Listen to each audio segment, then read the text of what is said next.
Because we Want to learn English fast on YouTube this way? Chance, elect, spent, entire. Install this most powerful free language learning extension. The link is right below the video.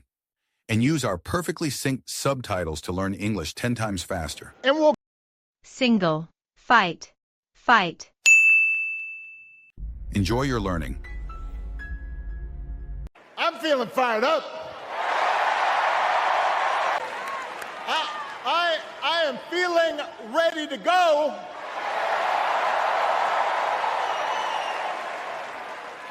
Even if I am the only person stupid enough to speak after Michelle Obama. I am feeling hopeful because this convention has always been pretty good to kids with funny names who believe in a country where anything is possible. Because we have a chance to elect someone who has spent her entire life trying to give people the same chances America gave her. Someone who sees you and hears you and will get up every single day and fight for you. The next president of the United States of America, Kamala Harris. It's been 16 years since I had the honor of accepting this party's nomination for president. And I know that's hard to believe because I have not aged a bit. But it's true.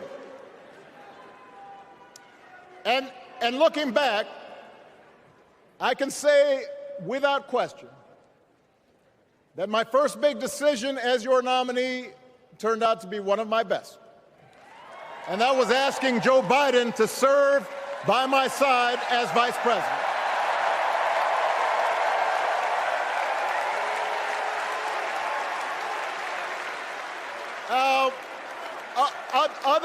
Other than some common Irish blood, Joe and I come from different backgrounds, but we became brothers. And as we worked together for 8, sometimes pretty tough years, what I came to admire most about Joe wasn't just his smarts, his experience. It was his empathy and his decency and his hard-earned resilience, his unshakable belief that everyone in this country deserves a fair shot.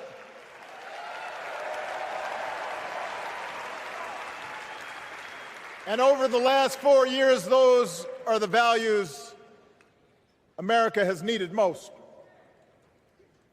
At a time when millions of our fellow citizens were sick and dying, we needed a leader with the character to put politics aside and do what was right.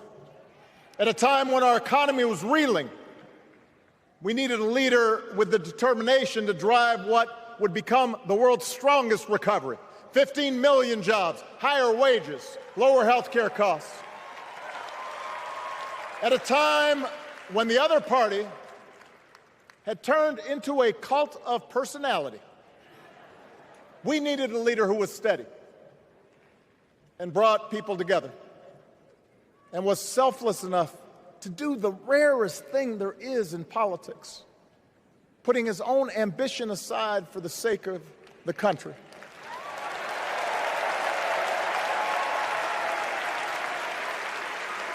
History will remember Joe Biden as an outstanding president who defended democracy at a moment of great danger.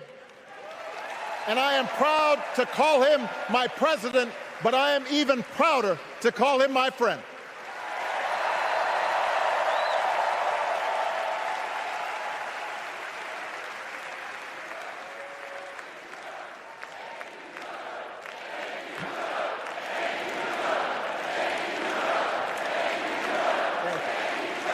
Now, the torch has been passed. Now it is up to all of us to fight for the America we believe in. And make no mistake, it will be a fight. For all the incredible energy we've been able to generate over the last few weeks, for all the rallies and the memes, this will still be a tight race in a closely divided country. A country where too many Americans are still struggling, where a lot of Americans don't believe government can help. And as we gather here tonight, the people who will decide this election are asking a very simple question. Who will fight for me? Who's thinking about my future, about my children's future, about our future together? One thing is for certain, Donald Trump is not losing sleep over that question.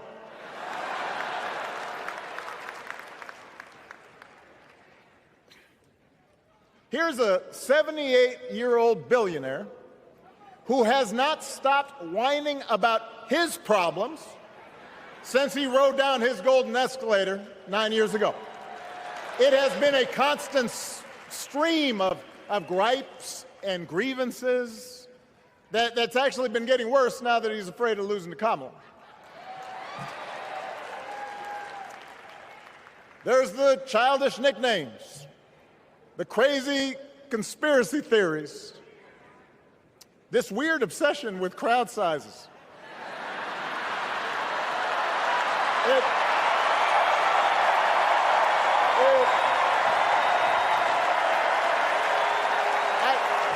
It just goes on and on and on.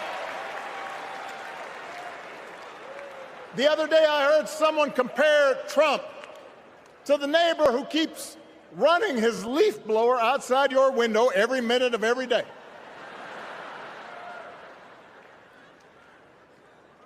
Now, from a neighbor, that's exhausting.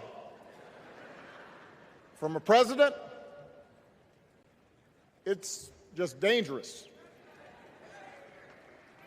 The truth is, Donald Trump sees power as nothing more than a means to his ends. He wants the middle class to pay the price for another huge tax cut that would mostly help him and his rich friends. He killed a bipartisan immigration deal written in part by one of the most conservative Republicans in Congress that would have helped secure our southern border because he thought trying to actually solve the problem would hurt his campaign. He doesn't. Do not boo. Vote.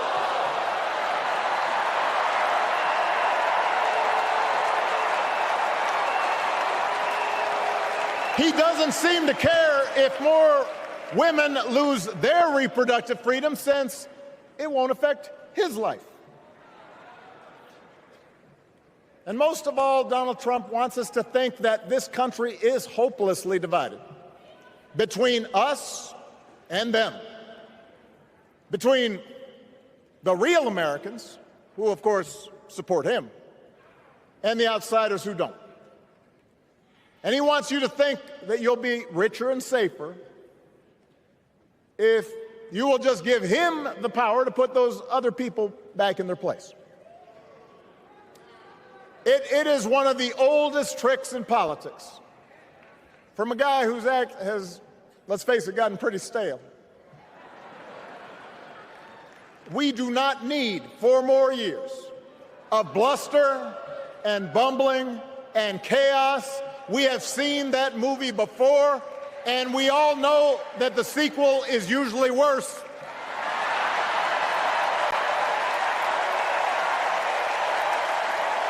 America's ready for a new chapter. America's ready for a better story. We are ready for a President Kamala Harris.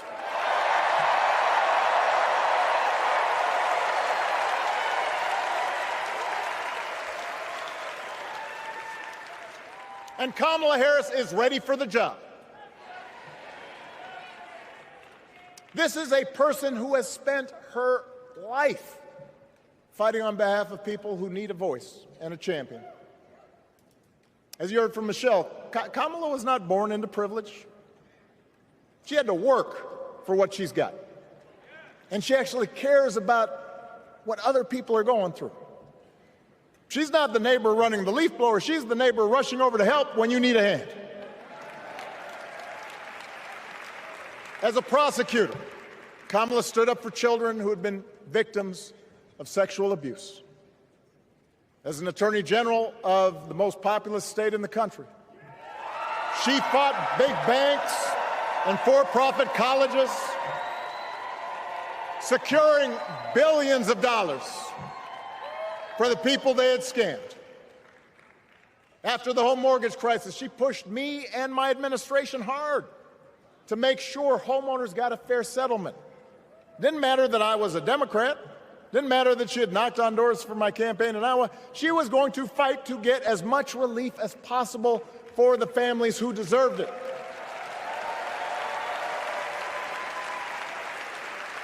As vice president, she helped take on the drug companies to cap the cost of insulin, lower the cost of health care, give families with kids a tax cut.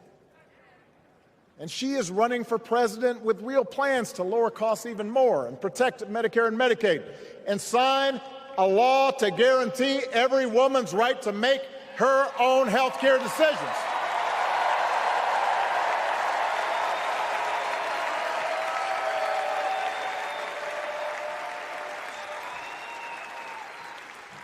In other words, Kamala Harris won't be focused on her problems. She'll be focused on yours. As president, she won't just cater to her own supporters and punish those who refuse to kiss the ring or bend the knee. She'll work on behalf of every American. That's who Kamala is. And in the White House, she will have an outstanding partner in Governor Tim Walz.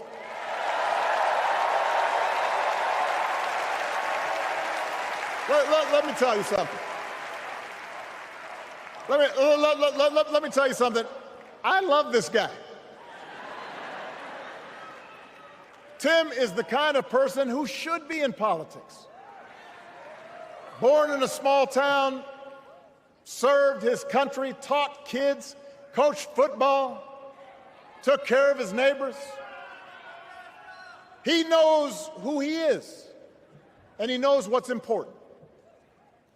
You can tell those flannel shirts he wears don't come from some political consultant. They come from his closet, and they have been through some stuff.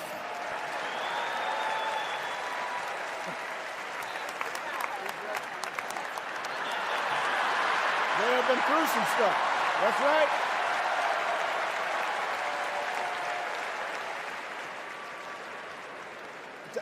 Together, Kamala and Tim have kept faith with America's central story. A story that says we are all created equal. All of us endowed with certain inalienable rights, that everyone deserves a chance, that even when we don't agree with each other, we can find a way to live with each other. That's Kamala's vision. That's Tim's vision. That's the Democratic Party's vision. And our job over the next 11 weeks is to convince as many people as possible to vote for that vision. Now, it won't be easy. The other side knows it's easier to play on people's fears and cynicism, always has been. They will tell you that government is inherently corrupt, that sacrifice and generosity are for suckers. And since the game is rigged, it's okay to take what you want and just look after your own. That's the easy path. We have a different task. Our job is to convince people that democracy can actually deliver. And in doing that, we can't just point to what we've already accomplished. We can't just rely on the ideas of the past. We need to chart a new way forward to meet the challenges of today. And Kamala understands this. She knows, for example, that if we want to make it easier for more young people to buy a home, we need to build more units and clear away some of the outdated laws and regulations that made it harder to build homes for working people in this country. That is a priority, and she's put out a bold new plan to do just that.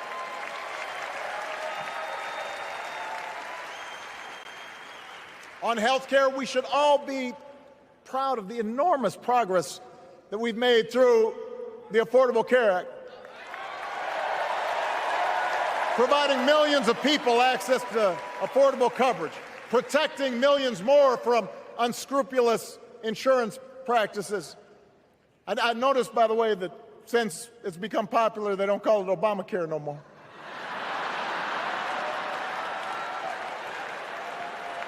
But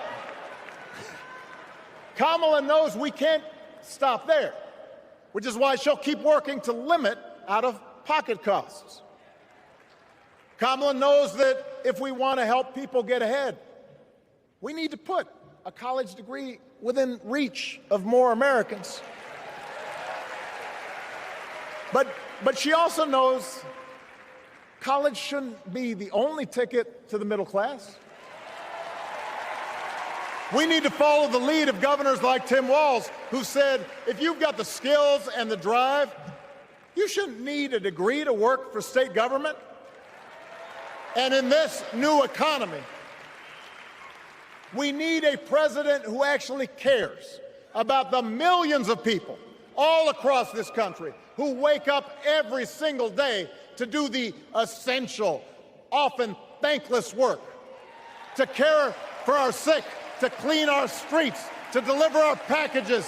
We need a president who will stand up for their right to bargain for better wages and working conditions. And Kamala will be that president.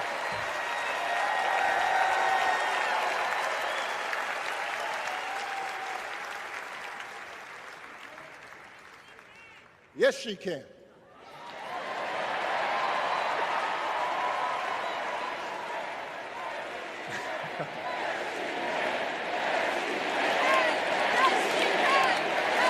Yes, she can.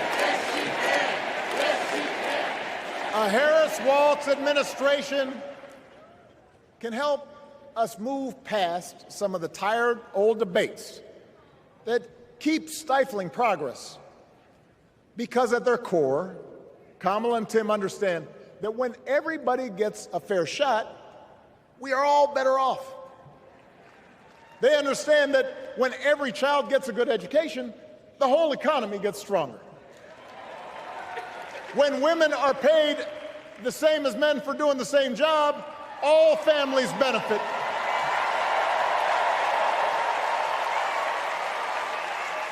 They understand that we can secure our borders without tearing kids away from their parents, just like we can keep our streets safe while also building trust between law enforcement and the communities they serve and eliminating bias.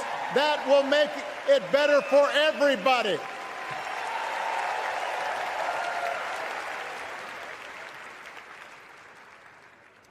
Donald Trump and his well-heeled donors, they don't see the world that way. For them, one group's gains is necessarily another group's loss. For them, freedom means that the powerful can do pretty much what they please, whether it's fire workers trying to organize a union or put poison in our rivers or avoid paying taxes like everybody else has to do. Well, we have a broader idea of freedom. We believe in the freedom to provide for your family if you're willing to work hard. The freedom to breathe clean air and drink clean water and send your kids to school without worrying if they'll come home.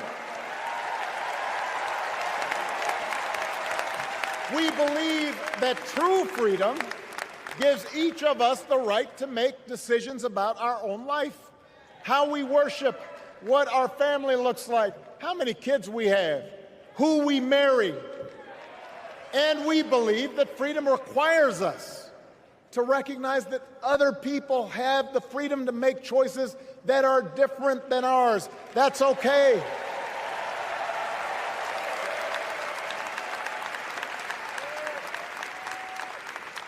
That's the America Kamala Harris and Tim Walz believe in.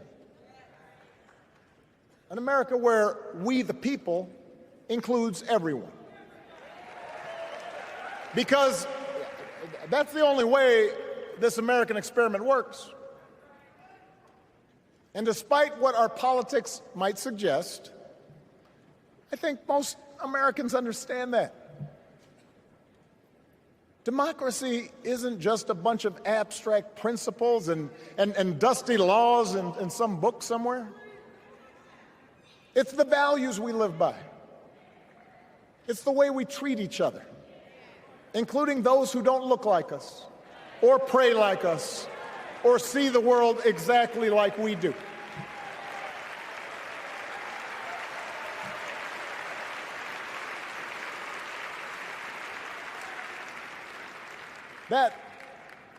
That sense of mutual respect has to be part of our message.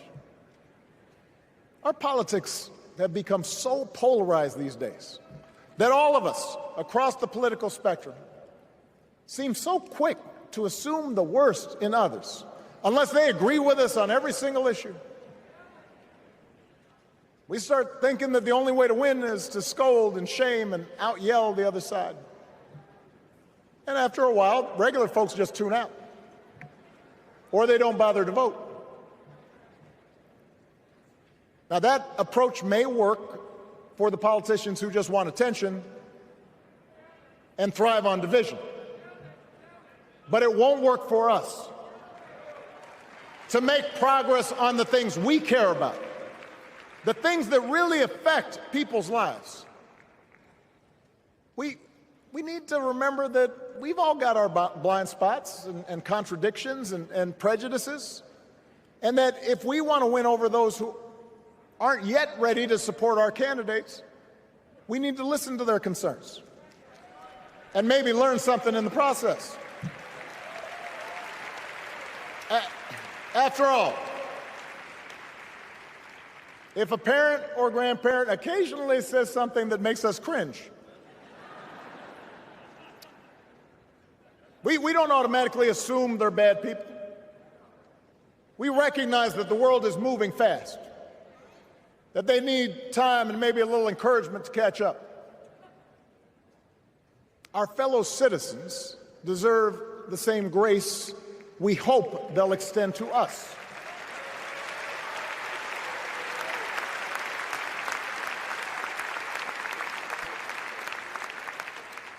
That's how we can build a true democratic majority, one that can get things done.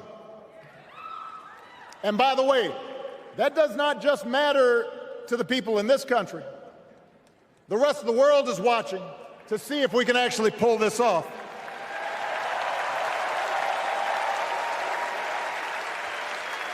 No nation,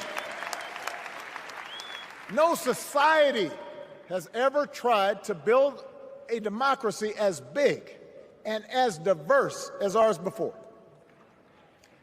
One that includes people that over decades have come from every corner of the globe. One where our allegiances and our community are defined not by race or blood, but by a common creed.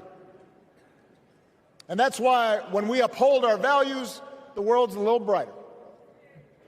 When we don't, the world's a little dimmer, and dictators and autocrats feel emboldened. And over time, we become less safe. We shouldn't be the world's policemen, and we can't eradicate every cruelty and injustice in the world. But America can be and must be a force for good, discouraging conflict, fighting disease, promoting human rights, protecting the planet from climate change, defending freedom, brokering peace. That's what Kamala Harris believes, and so do most Americans.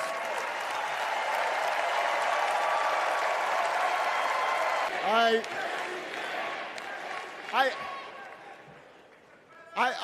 I, I know these ideas can feel pretty naive right now. We live in a time of such confusion and rancor, with a culture that puts a premium on things that don't last. Money, fame, status, likes. We chase the approval of strangers on our phones. We build all manner of walls and fences around ourselves, and then we wonder why we feel so alone. We don't trust each other as much because we don't take the time to know each other. And in that space between us, politicians and algorithms teach us to caricature each other and troll each other and fear each other. But here's the good news, Chicago. All across America, in big cities and small towns, away from all the noise, the ties that bind us together are still there. We still coach Little League and look out for our elderly neighbors. We still feed the hungry in churches and mosques and synagogues and temples. We share the same pride when our Olympic athletes compete for the gold. Because the vast majority of us do not want to live in a country that's bitter and divided. We want something better. We want to be better. And the joy and the excitement that we're seeing around this campaign tells us we're not alone.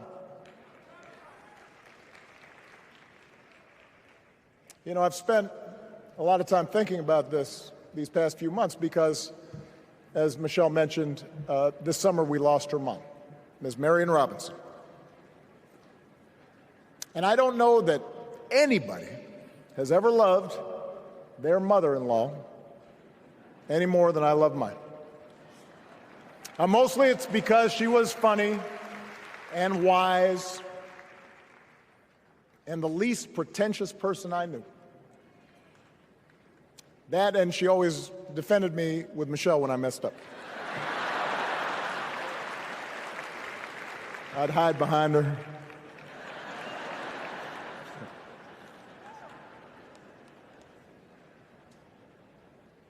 But I also think one of the reasons Mary and I became so close was she reminded me of my grandmother, the woman who helped raise me as a child. And on the surface, the two of them did not have a lot in common. One was a black woman from right here, south side of Chicago, right down the way. Went to Englewood High School. The other was a little old white lady born in a tiny town called Peru, Kansas. Now, I know there aren't that many people from Peru.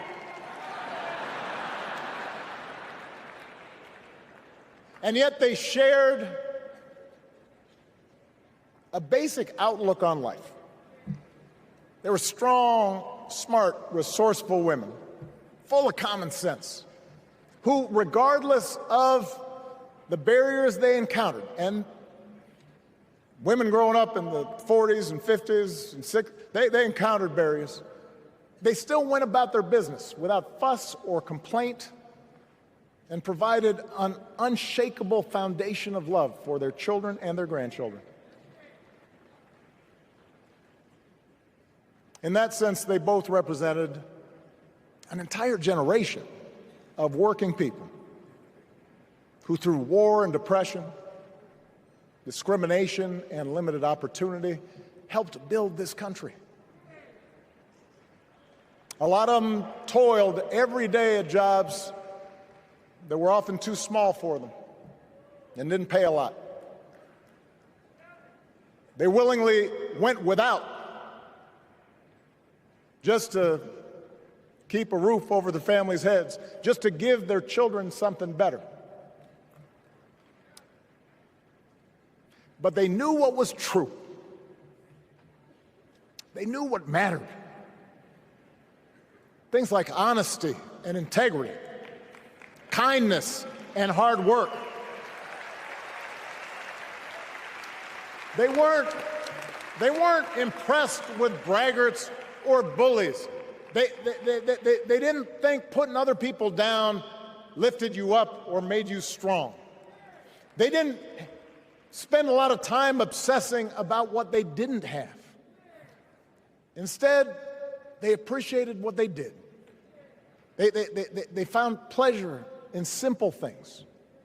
A card game with friends, a good meal, and laughter around the kitchen table.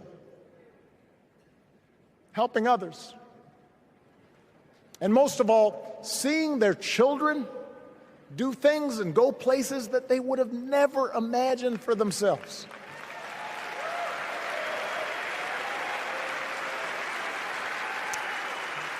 Whether you are a Democrat or a Republican or somewhere in between, we have all had people like that in our lives. People like Kamala's parents, who crossed oceans because they believed in the promise of America. People like Tim's parents, who taught him about the importance of service. Good, hard-working people who weren't famous or powerful, but who managed in countless ways to leave this country just a little bit better than they found it. As much as any policy or program, I believe that's what we yearn for. A return to an America where we work together and look out for each other. A restoration of what Lincoln called, on the eve of civil war, our bonds of affection. An America that taps what he called the better angels of our nature. That is what this election is about. And I believe that's why if we each do our part over the next 77 days, if we knock on doors, if we make phone calls, if we talk to our friends, if we listen to our neighbors, if we work like we've never worked before, if we hold firm to our convictions, we will elect Kamala Harris as the next President of the United States and Tim Walz as the next Vice President of the United States. We will elect leaders up and down the ballot who will fight for the hopeful, forward-looking America we all believe in, and together we too will build a country that is more secure and more just, more equal, and more free. So let's get to work. God bless you, and God bless the United States of America.